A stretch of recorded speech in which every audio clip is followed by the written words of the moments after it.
जय हिंद मेरे प्यारे दोस्तों। मैं अमित एक बार फिर से स्वागत करता हूं आपके अपने यूट्यूब चैनल जय एग्जाम में। जैसे कि दोस्तों आज आपका टॉपिक है हिंदी, और हिंदी में हमें किस क्लास को पढ़ना है उसे भी देख लेंगे। तो चलिएगा बिना देरी के वीडियो शुरू करते हैं। आपका क्या टॉपिक है? तो फ्रेंड, आज हम शुरू करने जा रहे हैं अपना हिंदी। और हिंदी में हम बेसिक से बिल्कुल जीरो से और हीरो तक चलेंगे। ठीक है, जीरो से लेकर शिखर तक चलने की कोशिश करेंगे। और उसमें आज हम पहला चैप्टर कर रहे हैं हिंदी वर्णमाला। ठीक है, हिंदी वर्णमाला। अब हिंदी वर्णमाला होती क्या है ये आपको जानना ज़रूरी है, और हिंदी वर्णमाला किस प्रकार से हमें इसमें क्वेश्चन पूछे जाते हैं, और ये भी हमारे लिए बहुत इम्पोर्टेंट बात है। ठीक है, तो चलते हैं हिंदी वर्णमाला की ओर। हिंदी वर्णमाला में सबसे पहले आपको क्या दिया जाता है? सबसे पहले दिया जाता है जैसे भाषा। हिंदी में जब भी बात की जाती है तो हिंदी में सबसे पहले बात किसी की जाती है? भाषा की जाती है। भाषा क्या होती है? तो हमें एक चीज़ लिख देते हैं, जैसे मान लिया हमने भाषा। क्या? भाषा। अब ये भाषा शब्द है। अब भाषा शब्द किस चीज़ से मिलकर बना है? तो भाषा शब्द किससे मिलकर बना? एक भाष शब्द होता है। क्या? भाष। ये होता है भाष, जिसके नीचे रह लगा हुआ होता है। तो भाषा शब्द तो होता है वो भाष से मिलकर बना हुआ होता है। सही है। अब इसका अर्थ क्या होता है? भाषा का अर्थ क्या होता है? मैं लिख देता हूँ भाषा का अर्थ। भाषा किसका? भाषा। भाषा का अर्थ। ठीक है, अब देखिएगा भाषा का अर्थ होता क्या है। भाषा का अर्थ वह होता है बोलना, या भाषा का अर्थ होता है बातचीत करना या बोलना। ठीक है, तो भाषा का अर्थ मैं लिख देता हूँ डायरेक्ट, क्या? बोलना या बात करना। तो इसलिए लिख लेते हैं बोलना। ठीक है, बिल्कुल बिल्कुल जीरो से चल गए और बिल्कुल एंड तक। अगर एक क्वेश्चन वर्णमाला का अगर नहीं समझ में आए तो आपकी मर्जी है फिर। तो देखिए, इसमें ये चीज़ हमें दो बातें याद रखनी होती हैं। एक भाषा। भाषा शब्द किससे मिलकर बना होता है? एक भाष शब्द से मिलकर बना होता है। और भाषा का अर्थ क्या होता है? भाषा का अर्थ होता है बोलना या लिखना। ठीक है, अब इसमें आती है मेन चीज़, आती है भाषा। भाषा की जो सार्थक इकाई होती है वो होती क्या है? ठीक है, भाषा की जो सार्थक इकाई होती है वो होती क्या, देख लेते हैं। मैं लिख देता हूँ, यह बिल्कुल सिंपल से लिखते हुए चलूँगा। जैसे भाषा है, भाषा की, ठीक है, भाषा की जो सार्थक इकाई है, भाषा की जो सार्थक इकाई है उसे क्या कहते हैं? ठीक है, एक क्वेश्चन यही बन जाता है आपका कि भाषा की जो सार्थक इकाई है उसे क्या कहते हैं? तो उसे क्या कहते हैं? वाक्य कहते हैं। सही है, भाषा की जो सार्थक इकाई होती है उसे क्या कहते हैं? क्वेश्चन आ जाता है, जैसे मान लें आपको दे दिया भाषा की सार्थक इकाई बताइए, तो भाषा की सार्थक इकाई क्या होती है? वो होती है वाक्य। ठीक है फ्रेंड, क्या होती है? वाक्य होती है। अब हम इसमें कुछ और आगे चलते हैं, जैसे कि भाषा के बाद मतलब पहला क्या होता है? अक्षर होता है, वर्ण होता है, ध्वनि होती है, क्या होती है?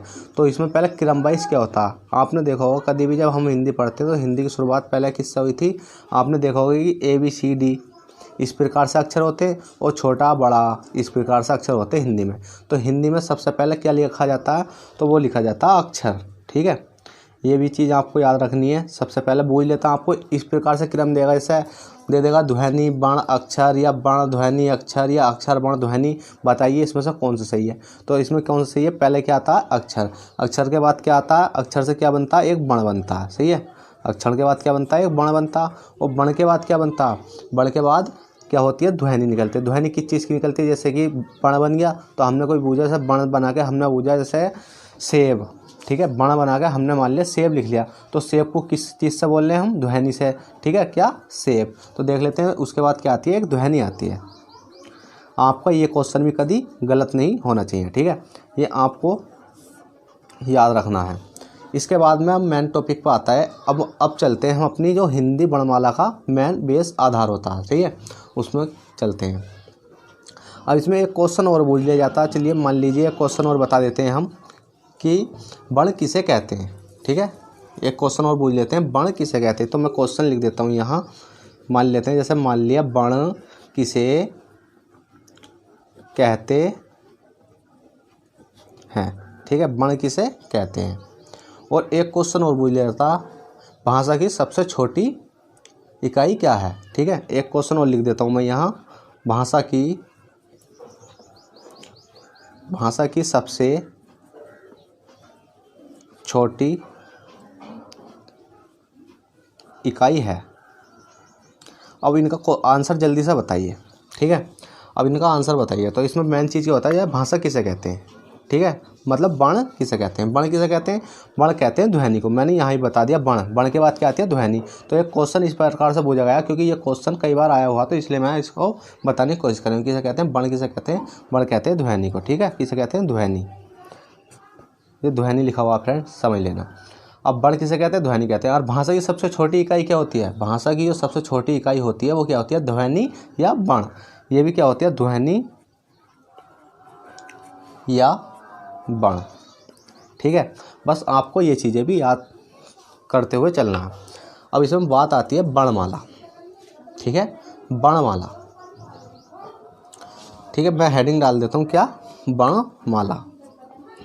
अब मेन चीज़ आता है वर्णमाला। तो इतना नोट कीजिए जल्दी से जितना ऊपर है आपके। अब वर्णमाला कहते किसे हैं, ठीक है। मैं इसको हेडिंग यहाँ लिख देता हूँ, वर्णमाला किसे कहते हैं, ठीक है। बिल्कुल आपको बिल्कुल जीरो से लेकर चलते हुए चलेंगे। वर्णमाला किसे कहते हैं। अब वर्णमाला किसे कहते हैं, अब इसका एक मोस्ट पॉइंट है, ये वर्णमाला कहते किसे हैं। अगर आपसे कोई पूछ लिया जाए, जैसे वर्णमाला पढ़ रहे हो आप और आपसे पूछ लिया जाए कि वर्णमाला अच्छा कहते किसे हैं, ठीक है, तो आपको ये भी याद होना चाहिए वर्णमाला किसे कहते हैं। वर्णों के व्यवस्थित समूह को वर्णमाला कहते हैं। जो वर्ण एक साथ होते हैं उन्हें, उनका क्या होता है, व्यवस्थित समूह होता है, उन्हें क्या कहते हैं, वर्णमाला कहते हैं। तो आपको यह याद लिखना है कि वर्णों के, ठीक है, वर्णों के व्यवस्थित समूह को वर्णमाला, क्या है, वर्णमाला यहाँ लिख देते हैं, कहते हैं, ठीक है। वर्णों के व्यवस्थित समूह को वर्णमाला कहते हैं। बस आपको ये चीज़ याद रखनी है। इसके बाद में मोस्ट पॉइंट आ जाता है, आप वर्णमाला की शुरुआत किस प्रकार से करते हैं हम, ठीक है। वर्णमाला की शुरुआत किस प्रकार से करते हैं, तो आप अब यहाँ डाल लेना है अच्छे से। अब हम शुरू करने जाते हैं वर्णमाला, ठीक है। दोबारा हेडिंग डालना है एक बार आपको, वर्णमाला। वही क्वेश्चन बताऊंगा जो इम्पोर्टेंट है और एग्जाम में आए हुए हैं, ठीक है। तो वर्णमाला किसे कहते हैं, ठीक है, वर्णमाला किसे कहते हैं।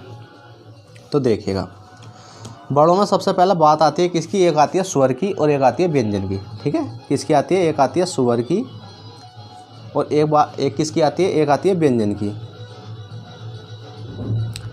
एक बात आती है स्वर की, एक आती है व्यंजन की, ठीक है। बस आपको ये दो चीज़ें याद होनी चाहिए। अब आपको इसमें बताया जाता है कि स्वर कितने प्रकार के होते हैं, व्यंजन कितने प्रकार के होते हैं। तो मैं आगे चलते हुए चलूँगा, बस वीडियो पूरा देखना, स्किप मत करना, ठीक है। तो देखिएगा स्वर कहते किसे हैं। अब देखिएगा स्वर कहते किसे हैं। और इसमें एक बात आती है स्वर और व्यंजन। तो इसमें दो प्रकार के होते हैं, स्वर और व्यंजन कितने प्रकार के होते हैं, दो प्रकार के होते हैं। एक क्या होते हैं, एक होते हैं उच्चारण के आधार पर, ठीक है। एक क्या होते हैं उच्चारण के आधार पर, एक क्या होते हैं लेखन के आधार पर। एक होता है उच्चारण के आधार पर, एक होता है लेखन के आधार पर। जो वर्ण होते हैं वो कितने प्रकार के होते हैं, दो प्रकार के होते हैं, ठीक है। एक तो स्वर होता है और व्यंजन होता है। ये भी क्या होते हैं, ये भी दो प्रकार के होते हैं। वो किस प्रकार से होते हैं, एक उच्चारण के आधार पर, एक लेखन के आधार पर। आपने देखा होगा उच्चारण के आधार पर जो होते हैं वो कितने होते हैं, 45 होते हैं। क्या होते हैं वो, वर्ण, ठीक है। कितने होते हैं, 45 होते हैं वर्ण। और ये 45 क्या होते हैं, वर्ण होते हैं। और लेखन के आधार पर कितने होते हैं, 52 होते हैं। अब आप सोच रहे होंगे कि उच्चारण के आधार पर कैसे होते हैं और लेखन के आधार पर कैसे होते हैं। तो देखिएगा जब भी आप कभी उच्चारण करते हो तो जैसे स है तो स कितनी बार आता है, एक छोटा सा होता है, एक बड़ा सा होता है, एक सहस्रैमिक होता है, ठीक है। और इतने होते हैं। तो उन स को क्या होता है उच्चारण के आधार पर तो हम सही पढ़ेंगे ना, और लेखन के आधार पर हमने से अलग लिखेंगे। तो इस प्रकार से ये अलग अलग होते हैं, ठीक है।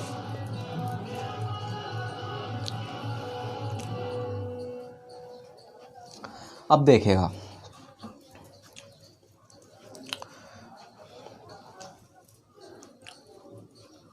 अब इसमें आगे चलते हैं, तो चलिए आगे देख लेते हैं, इसको जल्दी से नोट कीजिए। चलिए आगे देखते हैं। अब हम इसको बताते हैं कि स्वर उच्चारण के आधार पर कितने होते हैं, लेखन के आधार पर कितने होते हैं, और व्यंजन उच्चारण के आधार पर कितने होते हैं, और लेखन के आधार पर कितने होते हैं।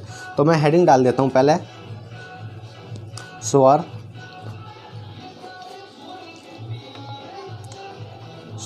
उच्चारण के आधार पर, ठीक है, और व्यंजन उच्चारण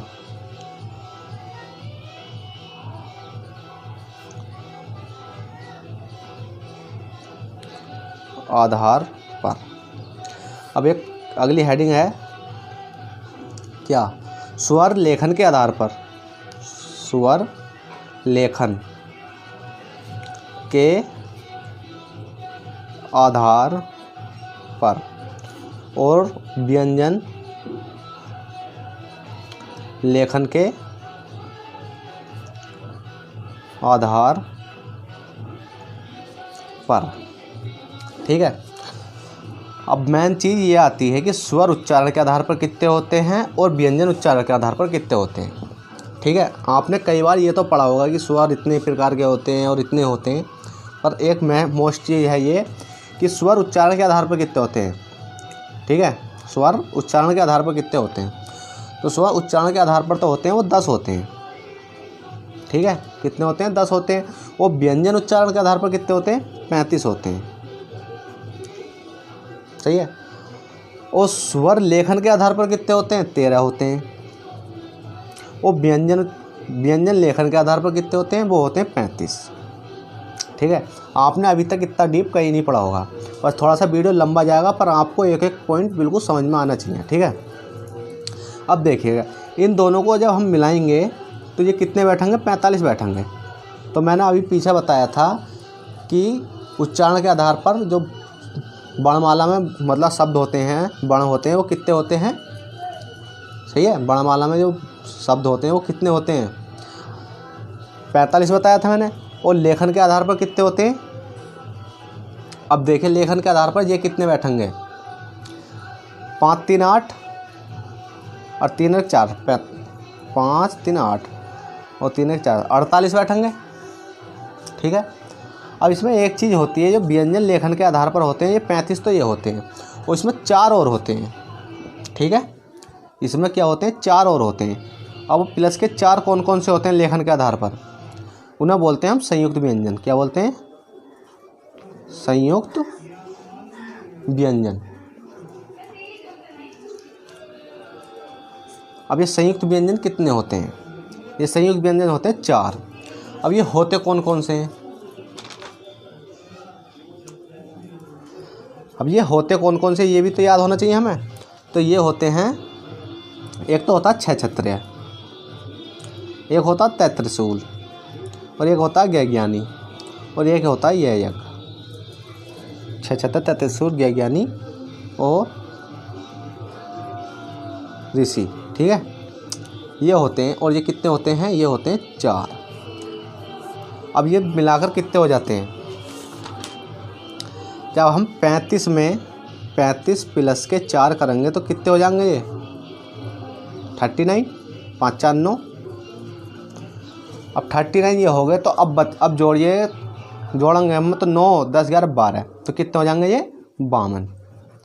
ये चीज़ आपको समझ में आ चुकी होगी। देखिए स्वर मैंने बताया था, स्वर जो होते हैं उच्चारण के आधार पर कितने होते हैं, वो 10 होते हैं। व्यंजन उच्चारण के आधार पर 35 होते हैं। स्वर लेखन के आधार पर 13 होते हैं। व्यंजन लेखन के आधार पर कितने होते हैं, 39 होते हैं।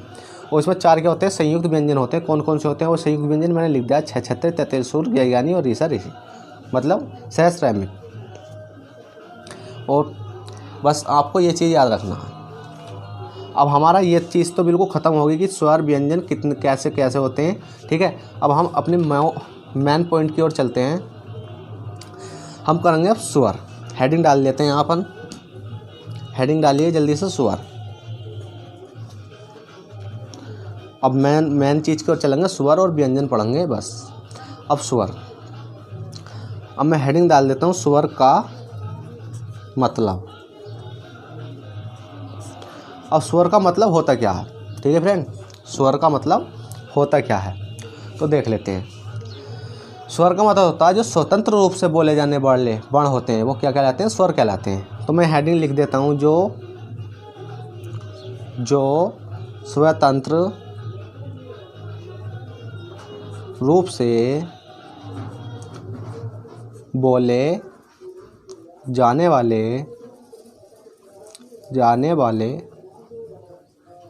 वर्ण क्या कहलाते हैं, स्वतंत्र रूप से बोले जाने वाले वर्ण स्वर कहलाते हैं। ठीक है फ्रेंड, स्वतंत्र रूप से बोले जाने वाले वर्ण स्वर कहलाते हैं। अब आप हेडिंग डाल लीजिएगा स्वर। अब स्वर कितने प्रकार के होते हैं, ठीक है। अब आपने हेडिंग डाली है स्वर। अब बताइए स्वर कितने प्रकार के होते हैं, ठीक है फ्रेंड, स्वर कितने प्रकार के होते हैं। तो स्वर 3 प्रकार के होते हैं। अब 3 प्रकार के कौन कौन से होते हैं देख लेते हैं। बिल्कुल आपको पैराग्राफ इसी प्रकार से बनाते हुए चलना है।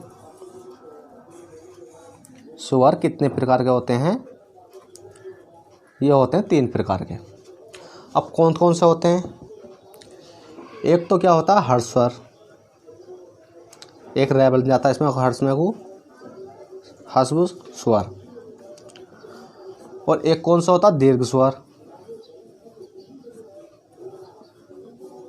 और तीसरा कौन सा होता है प्लुप्त स्वर।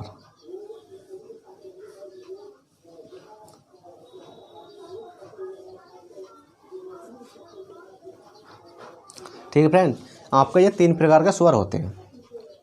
अब हर्ष स्वर कौन कौन से होते हैं, हर्ष स्वर कौन कौन से होते हैं। तो हर्ष स्वर वो स्वर होते हैं जो उच्चारण में कम समय लेते हैं। मैं लिख देता हूँ, जो उच्चारण में कम समय लेते, ठीक है, जो उच्चारण में कम समय लेते हैं। अब उच्चारण में कम समय कौन कौन से स्वर लेते हैं, बस आपको ये चीज़ भी तो याद होनी चाहिए, उच्चारण में जो कम समय लेते हैं वो कौन कौन से स्वर लेते हैं। तो उच्चारण में लेते हैं जैसे एक हो गया बड़ा, मतलब छोटा, उसके बाद कौन सा हो गया छोटी, और कौन सा हो गया छोटा ऊ, ठीक है, छोटा ऊ, ये छोटा ऊ है, ठीक है।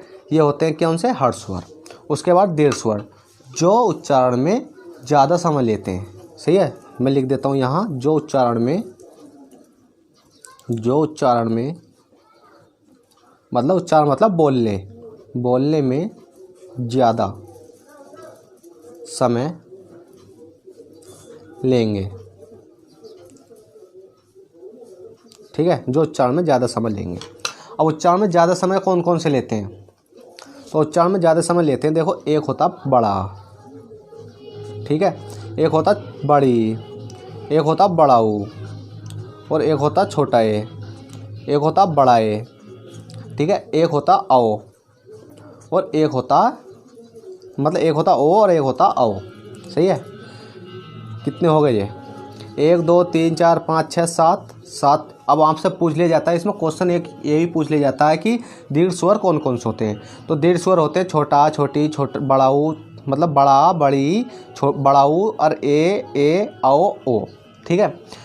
और इससे एक क्वेश्चन यही पूछ लेता है दीर्घ स्वर कितने होते हैं। तो कितने होते हैं 1 2 3 4 5 6 7, कितने होते हैं 7 होते हैं। और हर्ष स्वर कितने होते हैं, हर्ष स्वर होते हैं 3। कौन कौन से होते हैं, छोटा छोटी बड़ा छोटा ऊ, ठीक है। अब आते हैं प्लुप्त स्वर। प्लुप्त स्वर कौन कौन से हैं, प्लुप्त स्वर वो होते हैं जिनका उच्चारण में दीर्घ से ज़्यादा मतलब इनसे ज़्यादा हो, मतलब ज़्यादा समय में। तो मैं लिख देता हूँ जिनका उच्चारण मतलब जिनका उच्चारण क्या हो, जिनका उच्चारण दीर्घ लिख देता हूँ, दीर्घ से ज़्यादा हो। अब दीर्घ से ज़्यादा किस किस का होता है, दीर्घ से ज़्यादा तो होता है वो 3 का होता है। अब वो 3 कौन कौन से होते हैं, देखो एक तो होता है अने, ठीक है, एक होता ए जिसके पीछे विसर्ग लगे होते हैं, और एक होता ऋ से ऋषि। कितने होते हैं, ये 3 होते हैं। अब आपसे पूछ लिया जाता है कि हर स्वर बताइए, तो आप बता दोगे आराम से, छोटा, छोटी, छोटाऊ। और दीर्घ स्वर बताइए तो बड़ा, बड़ी, बड़ाऊ, ए, ओ, औ। ठीक है। और प्लुत स्वर पूछे तो अने, अन, री। ठीक है। अब आपसे एक क्वेश्चन ये और पूछ लिया जाता है, हर स्वर कौन कौन को होते हैं? हर स्वर कितने होते हैं? 3 होते हैं। दीर्घ स्वर कितने होते हैं? 1 2 3 4 5 6 7 होते हैं। और प्लुत स्वर कितने होते हैं? 3 होते हैं। अब इनको गिनेंगे हम, कितने होंगे जी? 1 2 3 4 5 6 7 8 9 10 11 12 13। अब आपसे पूछ लिया जाता है स्वर कितने होते हैं, तो 13 बताना आपको। ठीक है। तो फ्रेंड, इस वीडियो में इतना ही। ठीक है।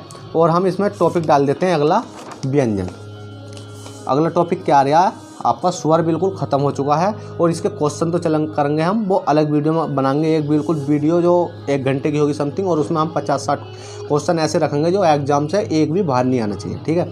अगली हेडिंग है हमारी क्या? व्यंजन। ठीक है। क्या है? व्यंजन।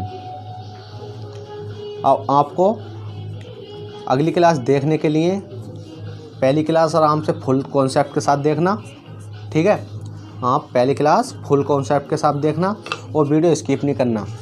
अगर आपको वीडियो अच्छी लगी हो तो लाइक, शेयर, सब्सक्राइब करना ना भूलें। अगर फर्स्ट टाइम चैनल पर आए हो तो बेल आइकन दबा कर जाना चैनल सब्सक्राइब करने के बाद। ठीक है। तो चलते हैं, बाय।